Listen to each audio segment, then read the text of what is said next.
Hello అందరికీ welcome to cooking bytes. నేను fishes తీసుకున్నాను కదా, ఆ ఫిషెస్ని ఫ్రై చేసుకోవడానికి ఇలా కట్ చేసుకుంటున్నాను. ఫస్ట్ కట్ చేసుకున్న తర్వాత దానికి కావాల్సిన ఇంగ్రీడియంట్స్ మనం మిక్స్ చేసుకుందాం. మసాలా ఫస్ట్ పసుపు, కారం, సాల్ట్, అలాగే నేను చికెన్ మసాలా వేసాను ఆచి వాళ్ళది, అండ్ అలాగే ఆచి ఫిష్ ఫ్రై మసాలా చాలా బాగుంటుందండి ఫ్రై మసాలాకి.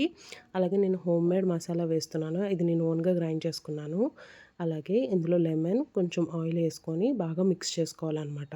మిక్స్ చేసుకున్న తర్వాత మనం కట్ చేసుకున్న ఫిష్ పీసెస్కి ఇలా అప్లై చేసుకొని అన్నీ బాగా అప్లై చేసుకోవాలండి. ప్రతి ఘాట్లలోని కారం అదన్నీ మసాలా అన్నీ పట్టేలాగా అన్ని ఫిషెస్కి మనం ఇలా పెట్టుకోవాలన్నమాట. ఇలా పెట్టుకున్న తర్వాత మనం చూడండి, నేను అన్ని హోల్స్లోకి పెడుతున్నాను. ఈవెన్ లోపల పొట్ట లోపలకు కూడా మసాలా పెడుతున్నాను, లేదంటే పచ్చి పచ్చిగా ఉంటుంది లోపల. సో మసాలా వెళ్ళాక చాలా బాగా టేస్టీగా ఉంటుంది. సో ఇలా పెట్టుకున్న తర్వాత రెస్ట్ ఇవ్వండి కాసేపు. ఇప్పుడు నేను గ్యాస్ ఆన్ చేసుకొని తవా పెట్టుకున్నాను. అందులో కొంచెం ఆయిల్ వేసుకుని అందులో ఫస్ట్ తవా వేడెక్కిన తర్వాత అందులో పచ్చిమిర్చి అండ్ కరివేపాకు వేసుకొని కాస్త ఫ్రై చేస్తున్నాను.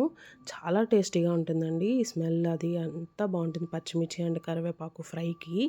సో ఇవి కొంచెం వేగిన తర్వాత ఇప్పుడు ఫిషెస్ని మనం తవా మీద పెట్టుకుందాం. సో ఇలాగా స్ప్రెడ్ చేసుకుంటున్నాను. 3 కింద పెట్టుకున్నాను, నా దగ్గర 5 పీసెస్ ఉన్నాయి. 3 పెట్టుకున్నాను తవా మీద. సో మధ్య మధ్యలో మనం ఇలా తిరగేసుకోవాలి ఫిషెస్ని.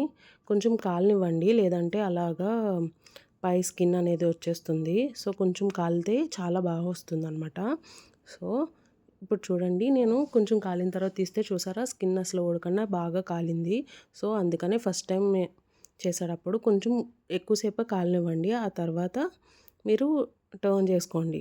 అండ్ అలాగే కొంచెం పెద్ద పెద్ద ఫిషెస్ ఉంటాయి కదా, కొంచెం గరిటెతో కాస్త ప్రెస్ చేయండి, అప్పుడు కొంచెం లోపల వరకు కుక్ అవుతుంది. ఎందుకంటే తవా మీద చేస్తున్నాం కదా, డీప్ ఫ్రై అయితే వేగిపోతుంది. కానీ ఇలా తవా మీద చేసినప్పుడు కంపల్సరీ మనం గరిటెతో కాస్త ఒత్తుకుంటూ ఉంటే పెద్ద ఫిషెస్కి లోపల బాగా కుక్ అయ్యి బాగా కుక్ అవుతుందండి ఫిష్. అలాగే రిమైనింగ్ వాటిని కూడా నేను ఫ్రై చేసుకుంటున్నాను అనమాట.